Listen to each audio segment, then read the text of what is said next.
Olá, amigos, sejam bem-vindos a mais uma edição do podcast Doni Silva. Aqui no nosso estúdio está Carlos Xavier, ex-deputado distrital, muito conhecido em Samambaia. Nos anos 90, 1990, ele era um grande líder comunitário e se candidatou, foi eleito com aquele slogan que nunca mais esqueci: Xavier, porque o povo quer. Não é isso? É isso aí. Seja bem-vindo, Xavier. Como é que você está, meu irmão?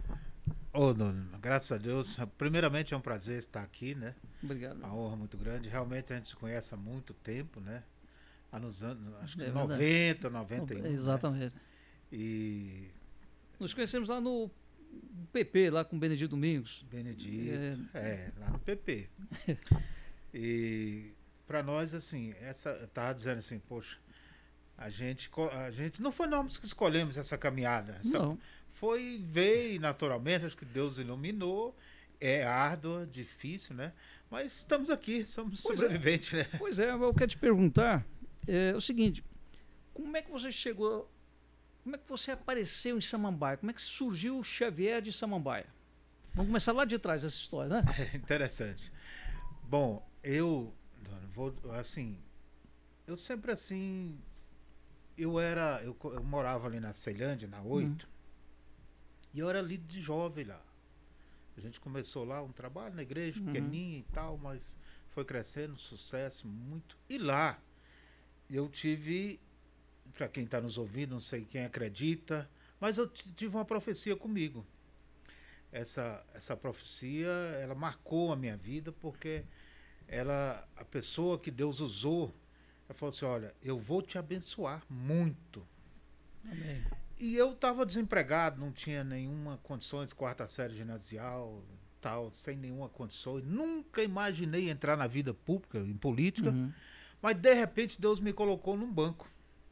Aí foi Deus mesmo, BNCC, Banco Nacional de Crédito Cooperativo. E lá eu fui trabalhar com um político, José Wilde. Ele era ligado a Aloysio Alves. Ele era ligado a Aloysio Alves, que era ligado a saudoso Tancredo Neves. Tancredo Neves, sim, sim. E eu trabalhava na assessoria de comunicação. Então eu era responsável para fazer as resenhas, as notícias do banco, política e tudo. Eu tinha que fazer a resenha, mandar para a diretoria, para o presidente e tudo. E eu comecei a acompanhar a vida política ali, desde aquela época do Sarney, quando Sarney foi nomeado. Direta já, Collor. E aquilo foi Collor.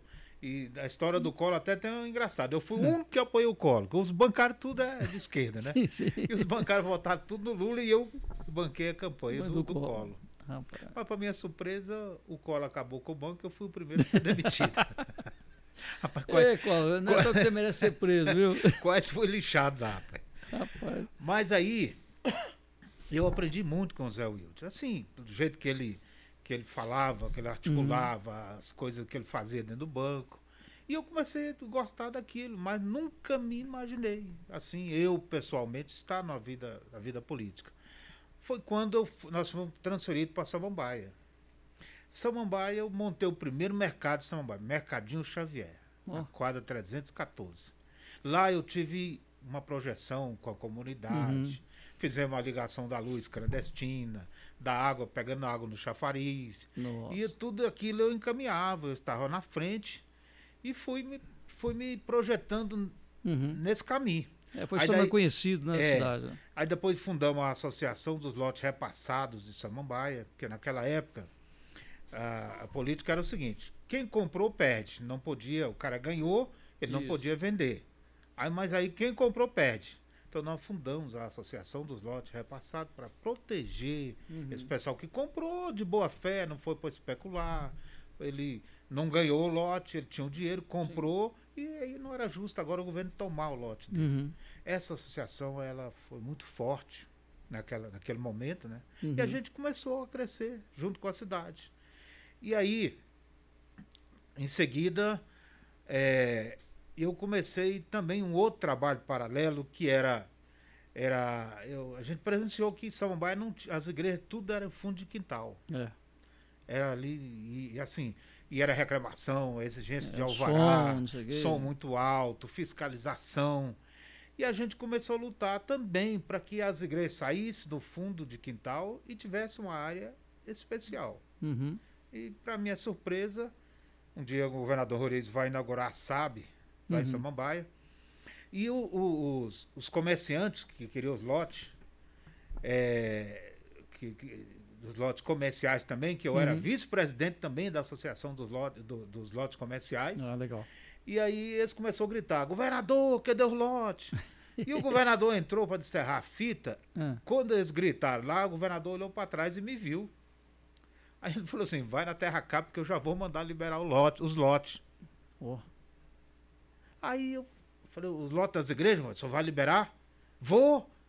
Eu não sei se você lembra daquela época, a secretária lá era a dona Conceição, que era secretária do presidente, doutor Humberto. Doutor Humberto. Rapaz. E eu fui falar com ela. E aí ela falou: não, o governador mandou, me traz a lista. E a gente começou esse trabalho. Bom. Os terrenos saíram. Aí tem uma quantos história terrenos muito conseguiu grande. lá? Olha, na primeira foi 34 terrenos. Maravilha. Mas aí foi entidades sociais, Sim, associação, igreja, de todas outras, evangélicas, muito bom, espírita, tudo, juntamos tudo a entidades sociais e deu 34. Mas o que aconteceu? No dia da entrega, que naquela época era concessão de uso, né? Isso. Aí a gente arrumamos um galpão, lá em Samambaia, na 104, e marcamos lá, o governador ia fazer a entrega. Só que na hora o governador não foi. Ele mandou o Filipelli, representando, e foi o diretor da Terra Cap. E foi o administrador, que era o Valfredo. Só que aí, quando chegou na entrega lá, sabe quantas pessoas tinha no galpão? 4.000 pessoas. Meu Deus do céu. Pastor Divino Gonçalves, aquela Vilarinda, aquela turma. Todo mundo foi, porque o governador estava no ar. O governador vai, todo mundo queria ir lá. Só que o governador não foi e mandou representantes. Mas aí, o Filipelli correu e falou: governador, o senhor perdeu. Tinha mais de 4.000 pessoas. Aí, bom, mas quem está arrumando isso aí? Aí meu nome foi propaganda da cidade. Só que surgiu, a notícia espalhou, Doni. E aí os pastores começaram a me procurar. Tinha uma igrejinha lá: eu tenho uma igrejinha aqui e tal, eu quero meu terreno e tal. Eu fui fazendo uma lista. Juntei uma lista de mais de 63 igrejas, terrenos. Eu falei: e agora? Para mim chegar no governador e pedir como é que vai. E eu fiquei naquela ansiedade, na expectativa, como é que eu ia resolver aquele pepino. Já tinha 60 e poucos nomes para ser atendido. Mas aí veio uma ideia. Aí é Deus que ilumina a gente, né? Aí falou assim: por que você não faz um culto de ação de graça? Agradecendo o governador pelo que já saiu e pelo que vai vir. Aí na mesma hora eu peguei a agenda do governador. O governador estava no almoço no Facincra, lá junto com todos os secretários, equipe de governo, tudo. Aí eu fui lá. Aí cheguei no governador, ele almoçando, eu cheguei: governador, as igrejas querem te dar um culto de ação de graça. Ele: eu vou. Isso aí é bom, pode marcar. Aí eu falei, foi lá no Valfredo, o governador disse que vem no culto aqui. Ele vem, não acho que depois ele não vem. Aí o Valfredo confirmou, o governador: não, eu vou no culto. No culto, a gente marcou, nesse culto lá, que foi na praça pública, de agradecimento, nesse dia deu mais de 6.000 pessoas. Meu Deus.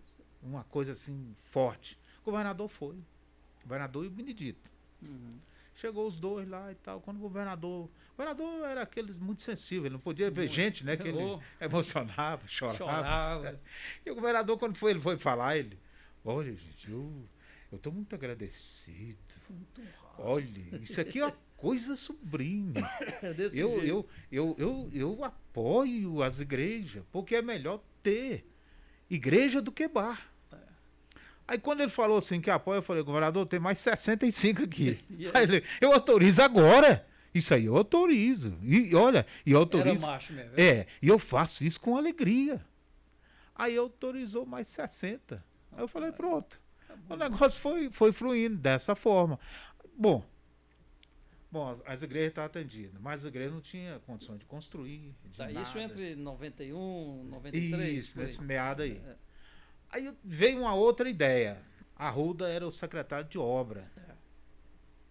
Aí o Roriz, aí nós fizemos um outro evento lá e o Roriz não foi Arruda. Aí a Arruda, muito inteligente, né? Aí chegou e falou assim: olha, o Roriz deu terreno, eu vou dar as areias. Porque ele tava criando águas claras lá, tava terra, tinha areia, que a areia saibrosa, tudo ali. Aí ele falou: olha, eu vou dar 5 caminhões de areia para cada igreja. Xavier faz a relação. Eu falei: é Deus mesmo. Pronto. Então nasceu assim, dona. A história aí chegou foi desse jeito. Aí chegou 94, o ano que você foi eleito. Exato, Você 94. Eu falei: puxa vida, assim com aquela gratidão, se arruma lote. Eu arrumava lote residencial, lote de igreja, areia para as igrejas. Eu aproveitava, atendia outras pessoas que precisavam. E aí virou aquela fortaleza e eu tive uma ideia de fazer um evento. Naquela época, Matos Nascimento estava no auge. Eu falei: vou trazer Matos Nascimento aqui em Samambaia. Aí liguei pro Rio, ele atendeu, né? Falei: ô Matos, ele: ô Glória! Eu falei assim, rapaz, aqui é de Samambaia, o povo aqui te ama, e a gente queria fazer que você viesse aqui no evento. Ele: que dia é? Tal dia, eu vou. Aí fizemos um evento. No evento, aí já ultrapassou.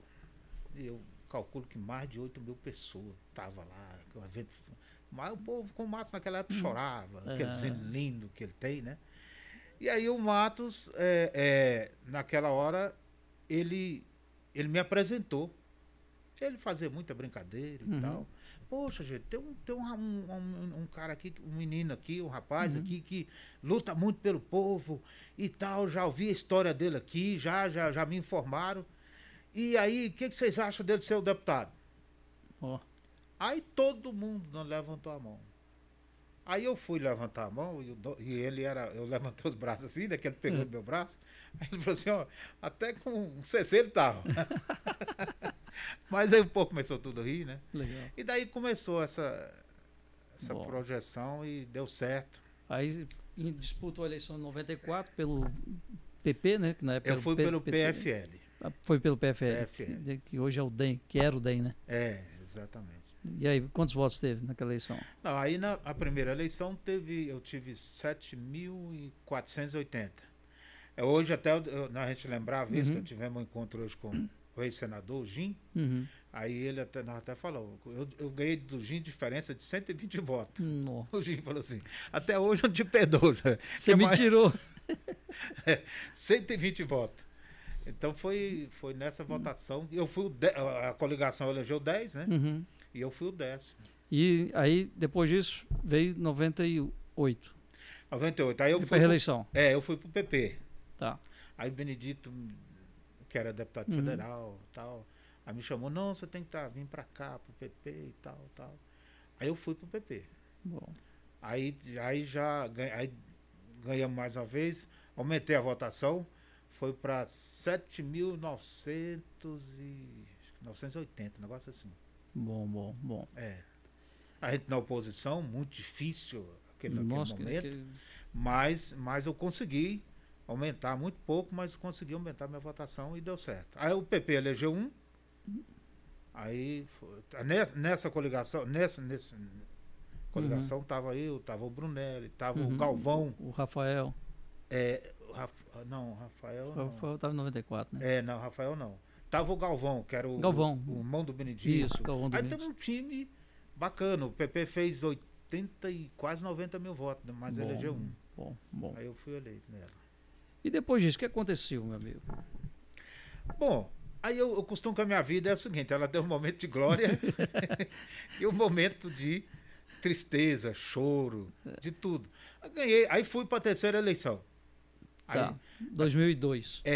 Terceira eleição muito difícil, disputando com Pedro Passo, Rony, com todo o staff do Comigo. governo. Você estava também, não? Tava. PSD? Não, eu estava no PP. No PP. No PP. E aí o PP elegeu 3, né? Foi. Eu fui o terceiro. Bom. Aí ganhei a eleição, maravilha. Ou seja, 3 mandatos aí. 3 mandatos, 3 eleições. Aí aumentei minha votação, um pouquinho, mas consegui aumentar também. Fui para 8 mil e pouco. Aí, bacana. tô lá, assim, aprendendo. Eu falei assim, poxa, meu mandato agora vai ser um mandato mais politizado. Tá. Eu fazia meu mandato era um mandato muito assim, social. Muito social. Eu queria mudar ele e fazer um mandato mais político, articular mais, trabalhar mais politicamente. E estava assim, nesse período, o governador me chama para ser administrador de Samambaia. Ó, eu estou precisando lá e eu queria que tu fosse, porque eu acho que vai ser bom para você, vou te dar muito apoio lá. Mas eu consegui ficar lá só, acho que 2 meses, que eu não aguentei ser administrador. Não É fácil, complicado, né? Eu chegava lá, tinha 100 pessoas todo dia atrás de mim, procurando. Meu Deus do céu. Falei, não aguento não. Falei, governador, vou voltar. Aí voltei para a Câmara, bacana, e estou desenvolvendo um mandato. Aí fui eleito corregedor da Câmara. E, sim, mandato meu crescendo politicamente, muito. Estava conseguindo me articular muito dentro da esfera do governo, fora do governo. De repente, eu vi meu nome envolvido numa grande trama. Aí foi a queda, né? Eu falei, eu até nem liguei tanto, que eu falei, pô, isso aí é um absurdo, isso aí não vai mais, o meu erro foi porque eu confiei muito na polícia. Falei, ó, a polícia vai investigar e vai ver que eu não tenho nada a ver com isso, a história acaba. Exato. Mas, para minha surpresa, a própria polícia estava trabalhando para me jogar na cena do crime. É complicado. Aí quando eu me assustei, eu estava sendo indiciado pelo delegado. E aí virou uma vamos dizer assim, uma notícia muito forte, porque a Câmara ficou em xeque. E os meus colegas deputados diziam para mim, Xavier, você tem que provar isso, porque entre você e a instituição, você vai. Não tem jeito. Eu falei, gente, mas como que eu vou provar? Vem o cara que me acusou era um traficante. Vem um traficante lá e fala assim, ó, eu ouvi dizer que foi esse rapaz ouvi aqui. dizer, ouvi dizer. E aí a palavra dele é que vale, a minha não vale. Mas essa história foi pegando corpo, foi crescendo. Aí juntou lá com a distrital na época, a Érica Cocai. Juntou. Perturbou muito. Aí veio. A esquerda, na verdade, ela adora... Ela não vê os erros dela, não, né?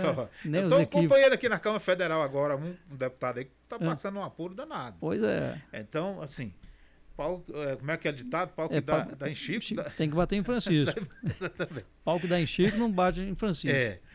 Então, assim, aí realmente a história rendeu muito, fortaleceu, a mídia bateu muito forte contra mim.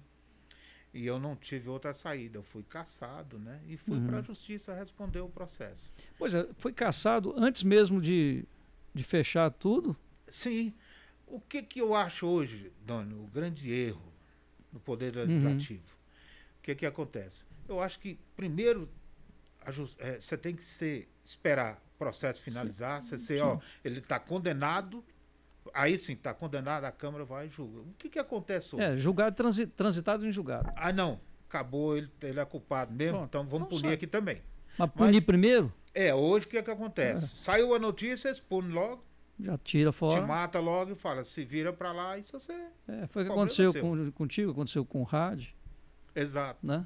O Rádio é a mesma situação. O próprio Zé Edmar também. Zé Edmar também foi vítima disso, o Rádio também foi vítima disso. E tem diversos outros pessoas, deputados, que foram vítimas dessa situação. A política é isso, ela é boa, mas ela é muito cruel. Porque ela te julga antes de qualquer coisa, ela te condena e realmente... Por exemplo, eu estou acompanhando aí, eu não sei, mas por alto eu vi que as provas do ex-governador José Roberto Arruda foi anulada. No âmbito da Caixa de Pandora. Foi anulada. Mas ele já pagou o preço. Anula agora, mas ele já foi sacrificado e está sendo. Anulou. Então, assim, é uma coisa que tem que ser reestudado, tem que olhar com muito... Porque é a vida do ser humano. Quando você numa situação dessa, a gente tem que parar de falar assim, não, isso aqui é um opositor político, ele pensa diferente, ele é de outro partido, ele defende outro. Não. É um ser humano que ali ele sofre, ele tem família, ele tem um... Naquele momento que aconteceu esse problema todo contigo, qual a dor que você mais sentiu? Olha, foi um momento assim, a dor da injustiça eu costumo dizer, tem duas coisas que massacra, que É. dói, que é a dor da injustiça e a ingratidão. Né? É isso A mesmo. ingratidão. A dor da injustiça, só quem sabe é quem passa por ela. Porque ela te Corrói. corrói, ela te Corrói. dói.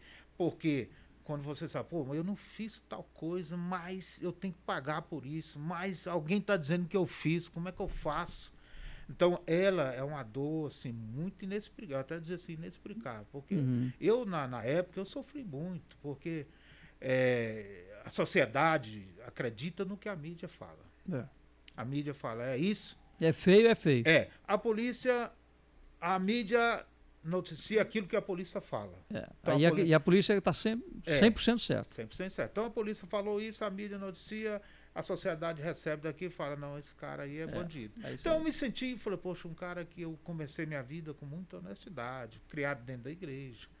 Para mim, Doni, a vida, ela pertence a Deus. Sim. Deus deu e só Ele tem que tirar. Aí de repente fala assim, não, você mandou tirar a vida de um jovem por isso, por ciúme, por não sei o quê e tal.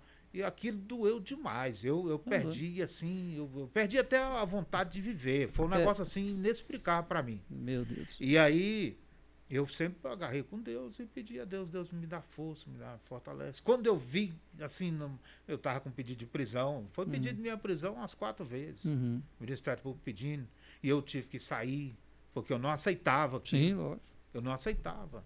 Então pediram na segunda instância, não sei se você lembra, pediu a prisão do Luiz Estevam, pediu a do Benedito Domingo, pediu a minha. Eu falei, eu não aceito, não vou aceitar. Aí tive que sair de Brasília, ficar às escondidas. Aí consegui ganhar no tribunal.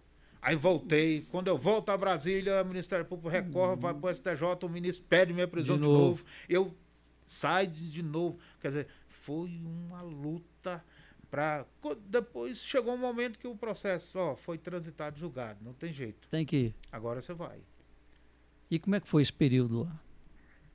Esse período lá, rapaz, isso aí... Não dá nem para... Isso aí não dá. Escrever, né? Eu cheguei lá, só pra você ter uma ideia, eu fiquei 12 dias trancado dentro de uma cela, sozinho.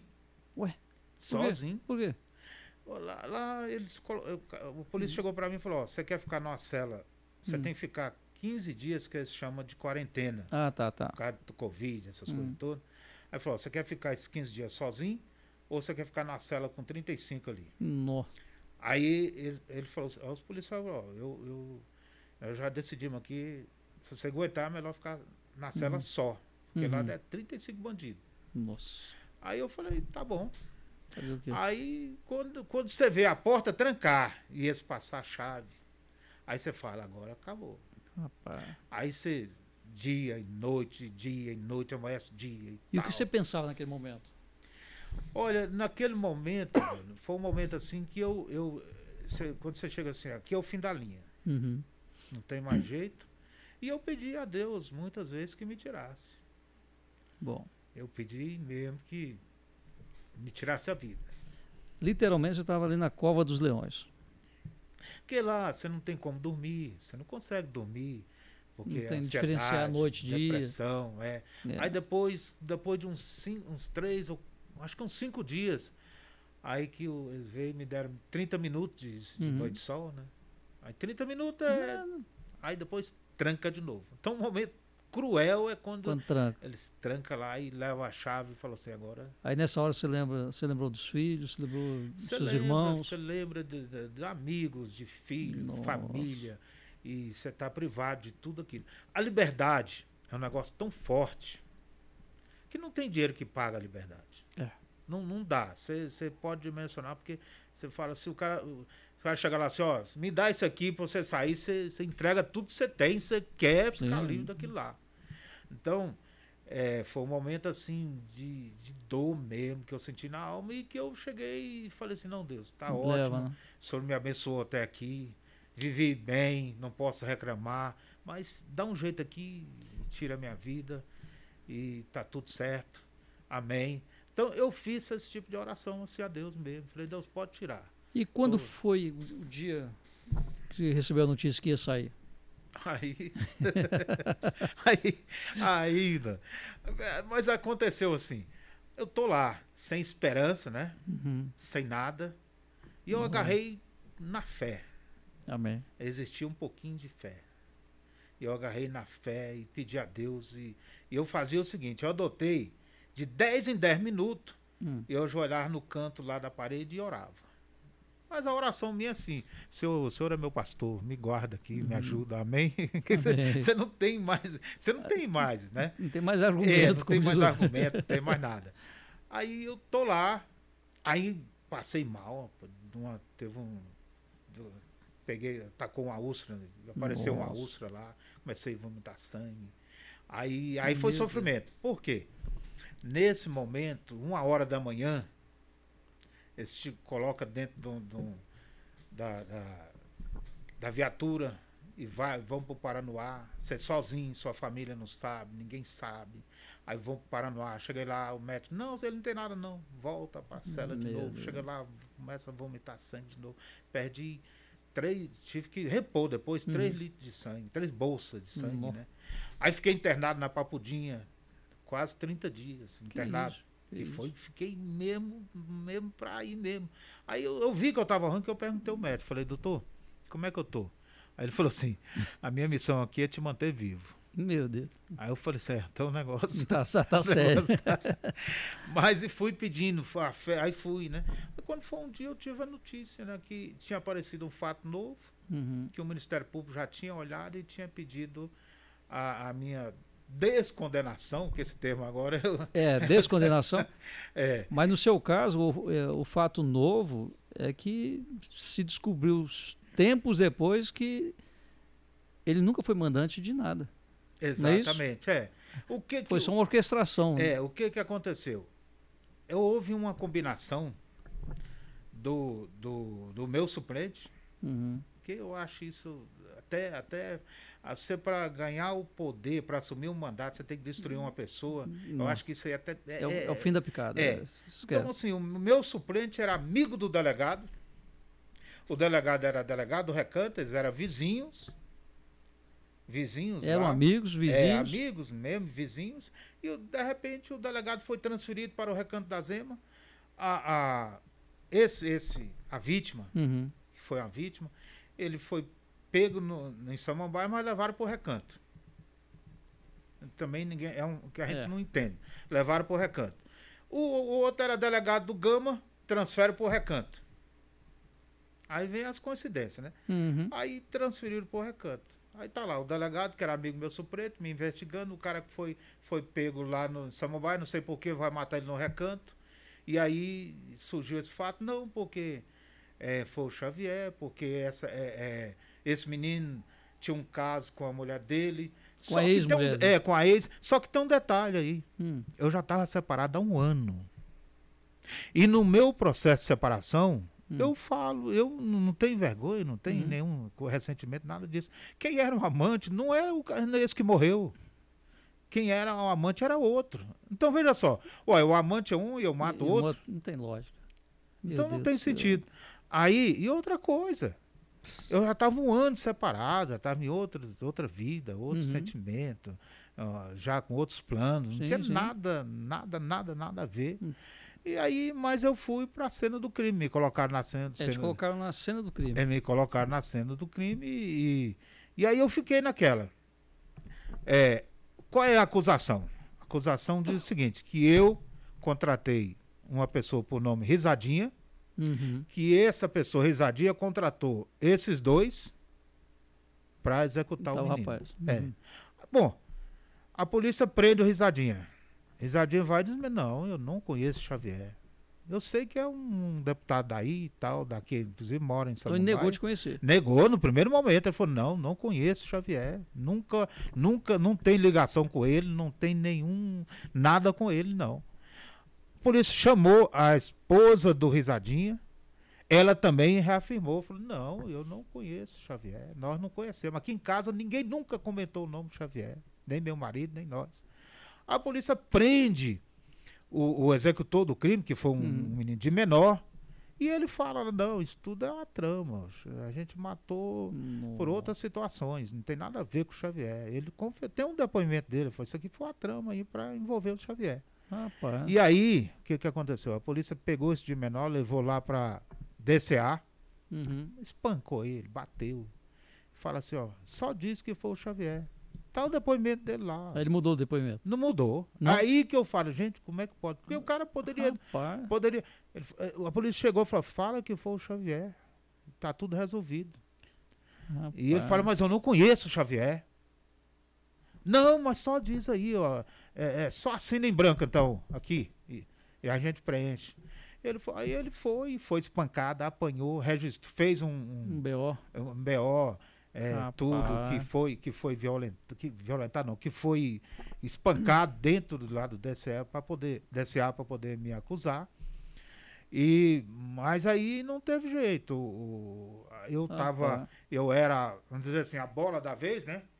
E um político acusado, um negócio desse e tudo, então convergiu tudo pro meu lado. E aí eu fui condenado. O engraçado de tudo isso é que o Risadinha, que era a minha principal testemunha, 40 dias antes do meu julgamento, ele morre. Morreu de quê? Aí, é outra coincidência. Ele diz que ele era esportista. E disse que não bebia, porque era esportista e tal, praticava esporte, capoeirista e tal. Aí morreu, segundo os laudos lá, de quem bebe muito. Cirrose. Rapaz. Morreu de cirrose. Aí eu já fui pro julgamento sem a testemunha. Depois tinha um outro episódio na trama lá, que é um tal de Maninho.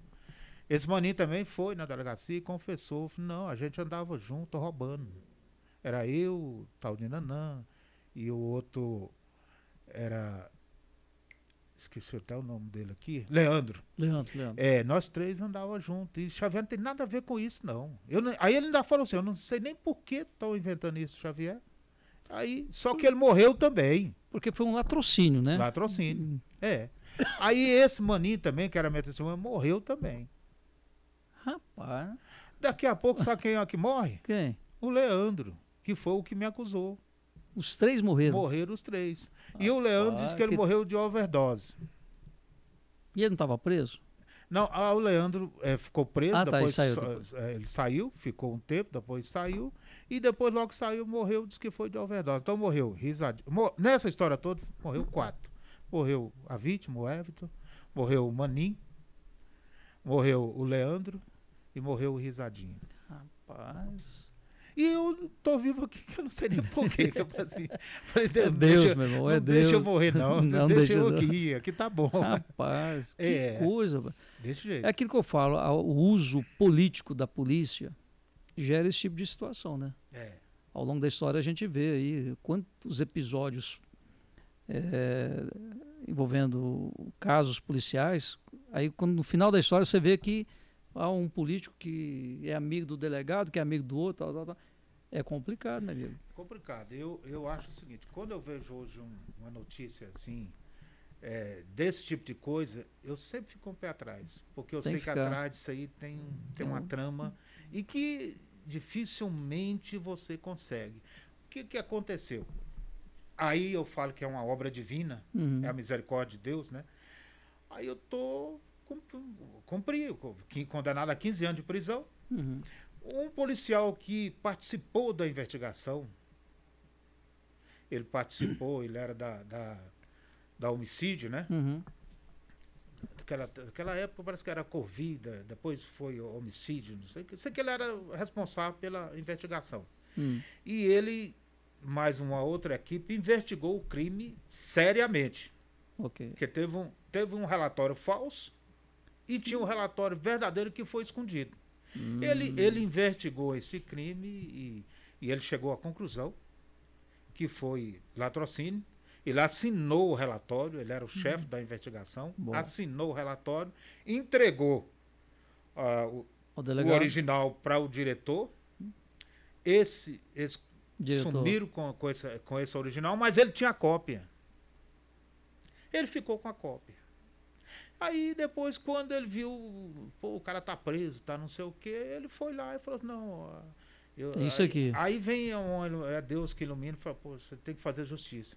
Aí ele pegou esse relatório, descobriu que era meu advogado, entregou pro meu advogado mandou pro Ministério Público. Quando o Ministério Público pegou, falou, isso aqui acabou. Isso aqui é uma bomba. Rapaz. O cara tá preso e não tem nada a ver. Aí o Ministério, mas nessa brincadeira toda de que o Ministério, até que o Ministério Público dá o relatório, vai pro relator, depois vai pro revisor, depois volta para não sei o quê, foi 6 meses e 20 dias. Meu Deus do céu. Aí eu paguei 6 meses e 20 dias. Bom, aí naquele momento lá, quando eu soube disso, sua fé vai lá em cima e vai embaixo. Porque você pensa, não, o Ministério Público já reconheceu, mas e o resto? E o juiz? Cabeça de juiz vai, sabe o que passa. O que realmente vai dar a sentença. A sentença, como é que vai ficar? Aí você passa altos e baixos, né? Será que vai dar certo? Aí eu não dormia, eu usava remédio para dormir lá dentro da cadeia.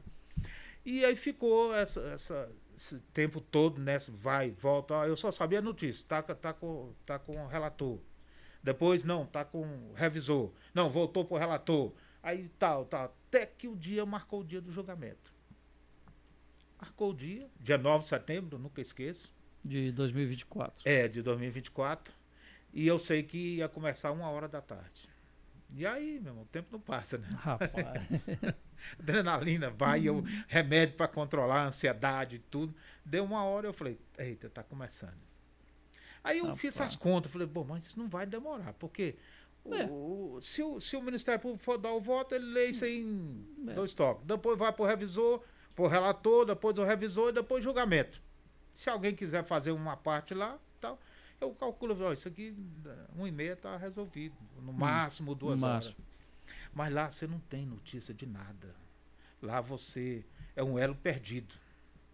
Lá é o seguinte, os caras te pegam para aprender, pega na tua casa, depois te joga lá e fala assim, aqui, meu irmão, você se tira. Acabou sua vida. Acabou aqui. E eu não tinha notícia de nada. Deu 2 horas, eu fiquei sem notícia, 3, nada, 4, nada. Quando deu 4 horas, tranca todo mundo dentro de uma cela, né? Aí eu bateu o sino, trancou todo mundo, eu falei, só amanhã. E talvez até isso foi errado, porque não tem nem notícia, né? E aquele drama todo e tal. Aí estendi, eu dormia no chão, na porta do banheiro. Foi 6 meses dormindo na porta do banheiro. Aí tô lá, olhando pro teto e tal. Daqui a pouco tem a chamada do FTV, né? Aí tá lá, Xavier, não sei o quê. Aí os presos, Xavier, estão falando teu nome ali. Eu falei, meu. Rapaz. Aí vem a notícia, né? O tribunal acaba de anular a condenação do Xavier, descobre que tudo foi uma trama para incriminar ele. Aí, meu irmão. Qual foi a sua reação? Não, aí eu pulava, eu gritava, eu saltava lá dentro da cadeia e os presos. Tudo me acompanhou de alegria, das outras celas, todo mundo começou a bater na cela e gritar, Xavier livre, todo mundo gritava, vibrando. E aí eu falava, pode ir tomar banho que você deu aí que você vai ser solto hoje ainda.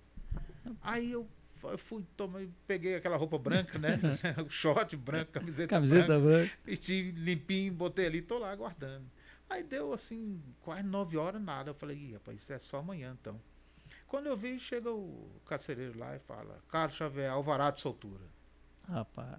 Aí quando ele abriu a cela, que eu vi a lua, que lá você não vê não vê nada. Né? Quando eu olhei assim, que eu botei um pé na cela, que eu olhei, que eu vi a lua, aquela escuridão pra cima, eu falei, Deus, eu não acredito. O Senhor tá me dando mais uma oportunidade. Eu tô voltando pra vida novamente. Vida, né? Vou ver minhas filhas, vou ver meus amigos, eu vou andar livremente de novo, eu não acredito. Aí, rapaz, aí foi uma emoção. Chorou. Eu saí de lá vibrando. Aí quando eu saí lá no portão, tinha umas 100 pessoas lá, família, amigos, tudo, me esperando e gritando. Eu falei assim, gente, é surpresa, né? Então Deus, aí na minha vida eu tive a ascensão, a queda e o recomeço. E o recomeço. Agora, o recomeço, que é difícil. Pois é, esse recomeço que eu quero saber. Sabe por quê? Eu tenho recebido muita... eu dei a notícia quando você saiu da cadeia e tal. E aí, muita gente mandou mensagem, falou, você tem um telefone dele? Ele é candidato? Se for, eu vou votar nele. Tal. Muita gente perguntou. Aí eu te pergunto, e aí, o que corre na sua veia com relação à política? Essa pergunta aí. Não, tem que perguntar. Ué. Eu tenho que falar? O povo quer saber. Bom, o que aconteceu, Dona? Eu, lá dentro da cadeia, eu fiz algumas promessas para Deus. A primeira, eu falei, Deus, se eu sair daqui, se o Senhor me der uma oportunidade, primeira coisa que eu vou fazer é um culto de ação de graça. Foi. Aí eu saí, eu falei, tem que fazer o culto, eu quero. E não é um culto, eu tenho que transmitir toda a glória, toda a honra para Ele. O meu discurso, eu falei, eu não quero fazer um discurso para mim, não quero fazer discurso para meu sofrimento, para amigo. Eu tenho que fazer algo para Deus, para mostrar que é Ele, é. né? E aí eu fiz o culto de ação de graça e no meu discurso Deus me deu uma coisa interessante que eu levo isso agora, que não foi. Aliás, não foi até minha filha. Eu falei, gente, esse discurso não tá legal. Eu não posso dizer, gente, tô livre aqui e tal. Não, eu tô livre porque o milagre foi Deus, né? É. E minha filha, ela falou assim, eu lembro desse momento, ela falou assim, ó, você vai agradecer a um amigo. Eu falei, qual amigo? Advogado? Não. Quem é seu amigo, pai? Eu falei, uai, tem tantos amigos. O Espírito Santo. Ele que te acompanhou. Você tem dentro do seu discurso colocar essa honra para ele. Santo.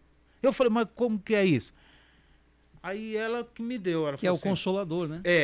Olha, na hora que eu estava triste, quem me consolava? O Espírito Santo. É ele. Na hora que eu chorava. Na hora que você pedia para morrer. Era ele. E aí, isso foi assim que eu coloquei, que eu parabéns, levo hoje. Parabéns, toda... ela teve sensibilidade.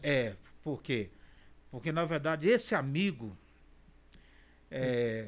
eu não posso, aqui não teve mérito de advogado. Eu sei que o advogado trabalhou e tudo, mas se não fosse ele. Se não fosse, você não tinha durado, não tinha aguentado. Não tinha. Aí eu peguei e falei assim: vamos fazer o culto de ação de graça. Convidei alguns amigos. Você até me convidou, infelizmente eu não pude ir no dia, que eu estava acompanhando meu pai no hospital. Mas, foi mesmo. Mas você mandou o convite. Aí convidei os amigos e tal, e assim que. Aí foi um culto assim. Memorável, emocionante, né? De tudo. Aí foi meu escritório, meu advogado, foi o bispo Marcelo Crivella, a esposa, Benedito Domingos, e outras autoridades que foram. Foi muito bênção. E amigos da igreja, amigos fora da igreja, foram. E aí o pessoal, naquele momento, começou. E aí agora, Joel, você vai voltar? E aí? Aí eu tive que pegar a palavra, gente, isso aqui não é política, isso aqui não é uma preparação para voltar. Isso aqui é um agradecimento. Porque, afinal de contas, eu só tenho que agradecer. Mas, para minha surpresa, aquele culto começou. Não, ele tem que voltar. Ele vai voltar. Ele tem que voltar. E aí eu fiquei até constrangido, porque... Constrangido não, porque assim, o Benedito Domingo, lá na hora, pegou a palavra e falou assim, olha, Xavier tem que voltar. E tinha um deputado lá, amigo nosso lá. Sim. Eu falei, um deputado agora. Aí o deputado, não volta. Não volta. Aí eu tive que falar, por isso que eu peguei a palavra. Gente, daqui não tem nada a ver. Mas, enfim, ficou esse questionamento no meio da sociedade, dos amigos. O Xavier vai voltar. E ele ganha. Ele eu voto. E eu fiquei naquela. Vou negando, não vou, não vai dar e tudo. E aí, quando foi no final do ano, eu falei assim, vou fazer uns outdoor. Agradecendo Samambaia. Afinal, Samambaia foi onde tudo começou, né? Sim. Aí eu fiz uns outdoor, parabéns, povo de Samambaia, boas festas e tal. Mas o pessoal entendeu tudo errado. Eu vi o outdoor dele, ele tá voltando. Aí, dona... mas você é de Samambaia, o outro é lá de Braslândia. Deixa que Pois é. Aí precisa conversar e entender essa coisa. Exato. Aí, você acredita que o pessoal parava de frente ao outdoor, tirava foto, me mandava pelo Messenger, né? Legal. Estamos contigo, hein? Tamo junto. Tá voltando, né? Eu falei, gente, não é nada disso, eu estou agradecendo. Mas isso eles entenderam de uma situação diferenciada, né? E aí começou esse movimento, Xavier vai voltar, Xavier vai ter que vir, convite dali, amigos, empresários, todo mundo querendo participar. O certo é que eu estou aqui numa sinuca, porque eu sei que há esse sentimento do povo para mim voltar. Uhum. Mas o recomeço não é fácil. Não. Você reconstruir, tem um ditado que fala assim, é a mesma coisa que você pegar um saco de pena, né, e jogar. Jogar ao ar, ao vento. E depois você catar isso. É complicado. Então, assim, eu sei dessa dificuldade toda que tem de reconstruir, de trazer essa credibilidade da comunidade de novo e tudo. Mas eu fiz o seguinte, Deus, olha, eu tô aqui. Se for de dar certo, vai acontecer. Se não for, eu tô grato do mesmo jeito. Muito bem, muito bem. Entendeu? Meu irmão, é uma história, aquilo que você falou, de altos e baixos, né? E é uma história que revela que uma pessoa sem Deus tinha se acabado. Mas uma pessoa, quando tem Deus, como é o seu caso, é diferente. Você suporta a dor, por mais que as suas entranhas sintam aquela dor, e você sabe que tem alguém ali te consolando. Você sabe que tem alguém te falando assim, calma, vou te tirar dessa, né? Então a pessoa, quando tem Deus, é isso. Então eu vejo Deus na sua vida, vejo Deus nessa situação toda, né? A gente que conhece bem a política, os meandros e bastidores e até o esgoto da política.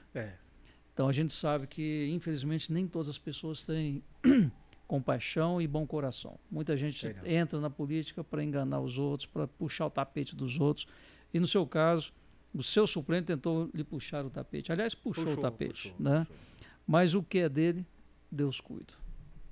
É o que eu costumo dizer, entendeu? Quem faz o mal, Deus cuida. Doni, eu sigo aqui a minha caminhada, não guardo nenhum ressentimento, nem mágoa, nem ressentimento. Afinal de contas, eu sobrevivi. Estou aqui. E eu costumo dizer assim, a lei da semeadura, ela é implacável. Nossa, algum momento da vida, quem fez o mal, quem errou, vai colher. E eu só quero dizer isso aqui. Eu não guardo nenhuma mágoa, nenhum sentimento, nada de ódio no meu coração. Sigo a minha caminhada. Amém. Tentando reconstruir. Amém. Isso eu costumo dizer assim, Noni. Sabe quando você vai subindo a escada de degrau para degrau? Uhum. Quando você está lá em cima, no último degrau, alguém te empurra. Puxa a escada e te deixa cair. Aí você tem que levantar. Então, diante de tudo isso aí, eu estou escrevendo um livro. Uhum. Tem 3 temas que a gente vai decidir, né? Uhum. Um tema é a trajetória de um injustiçado. O outro, que foi como sugestão também, é o Fênix. Uhum. Ressurgindo da cinza. E tem uma outra que fala assim, para o escolhido não tem escolha. É isso aí. Então a gente vai decidir qual que vai ser. Eu tenho certeza que esse livro... Porque ele tem todos os ingredientes que o leitor gosta. Ele fala de polícia, fala de política, fala de traição, fala de fé, fala de religião, fala de sexo, fala de... enfim, assassinato, homicídio. Então, é uma trama que o leitor gosta de ver essas coisas. Eu quero ver o final dessa história aqui. Não, ótimo. E aí a gente estamos escrevendo esse livro e para deixar essa história, porque eu acho que não pode deixar em branco, né? Uhum. É isso que a gente está. Meu querido Carlos Xavier, muito obrigado por abrir seu coração aqui para nós, aqui nessa mesa de podcast. Foi bom porque, se não me engano, é a primeira vez que você fala abertamente o que aconteceu. Primeira vez. Entendeu? E te agradeço por isso. E parabéns pela sua resiliência, pela sua vontade de vencer, pela sua certeza de ter sido injustiçado. E, principalmente, a sua fé em Deus. A sua fé em Deus foi o que te trouxe até aqui. E daqui para frente, Deus tem o melhor para a sua vida. Então, te desejo o melhor. Que Deus te abençoe, abençoe sua família, abençoe os seus amigos, abençoe os seus muitos fãs e amigos lá de Samambaia. Um beijo para todo mundo aí em Samambaia. E, para encerrar, 1 minuto para você dar uma mensagem para quem está te assistindo. Bom, eu quero só agradecer esses amigos que eu tenho aí, que é tanto, eu não imaginava. Alguém falou assim, Xavier, você tem muito inimigo. Mas eu percebo que eu tenho muito amigo também. Tem mais amigo. Então um abraço pelas suas mensagens de carinho, de fortalecimento, manifestações de fortalecimento, de carinho, de amor. Gente, de coração, muito obrigado a todos vocês. E continue. São essas mensagens que fortalecem a gente. É isso aí, um abraço a todos, muito obrigado. Gente, muito obrigado pela atenção. Fiquem com Deus e até o nosso próximo encontro.